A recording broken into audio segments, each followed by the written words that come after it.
5 নম্বর প্রতিদ্বন্দ্বী প্রার্থী মোহাম্মদ নুরুল আমিন, বাংলাদেশ জামায়াতে ইসলামীর পক্ষে।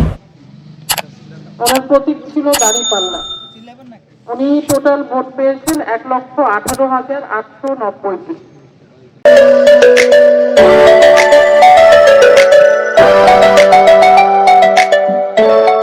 খন্দকার শাহিদুল ইসলাম উনি পেয়েছেন 0 ভোট, পাকিয়া জাহান চৌধুরী উনি পেয়েছেন 1 ভোট, মোহাম্মদ সাদিকুল ইসলাম উনি পেয়েছেন 0 ভোট, মোহাম্মদ নুরুল আমিন উনি পেয়েছেন 606 ভোট, মোহাম্মদ নূর আলম মিয়া উনি পেয়েছেন 12 ভোট, মোহাম্মদ সাইফুল ইসলাম উনি পেয়েছেন 998 ভোট, সুলতান মাহমুদ উনি পেয়েছেন 2 ভোট।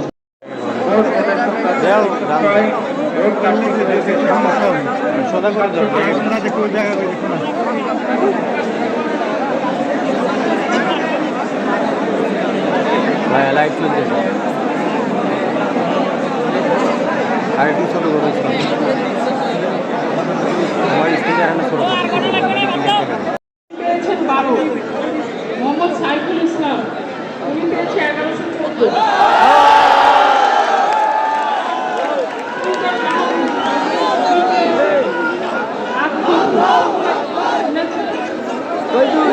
ঘোষণাটা দেরি কে ঘোষণা দেরি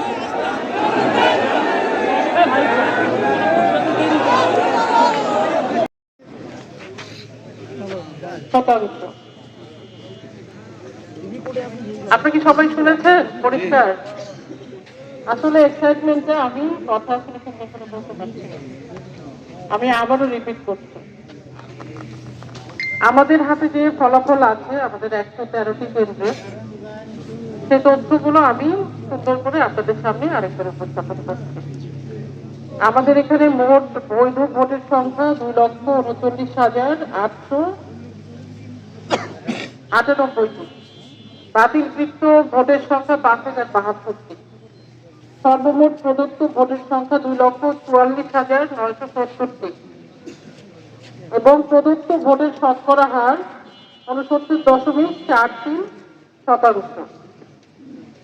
এখানে আমাদের প্রতিদ্বন্দ্বী প্রার্থী ছিলেন 8 জন।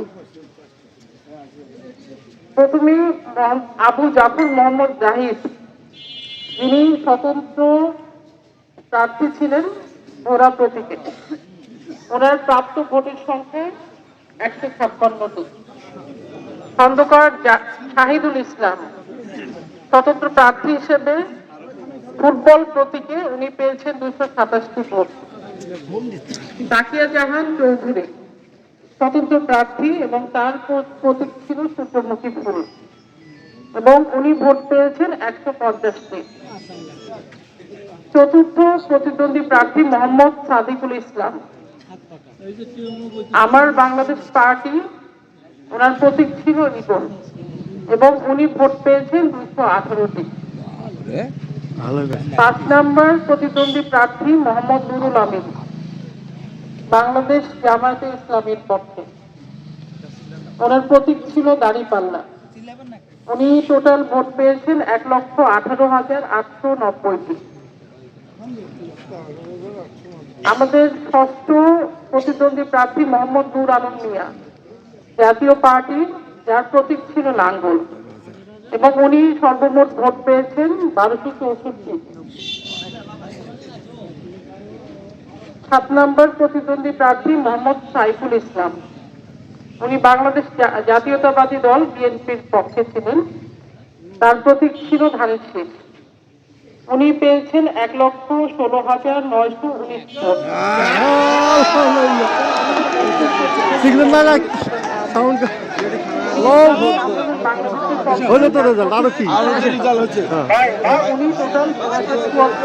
ভোট। না আমরা চিল্লাবো না ভাই।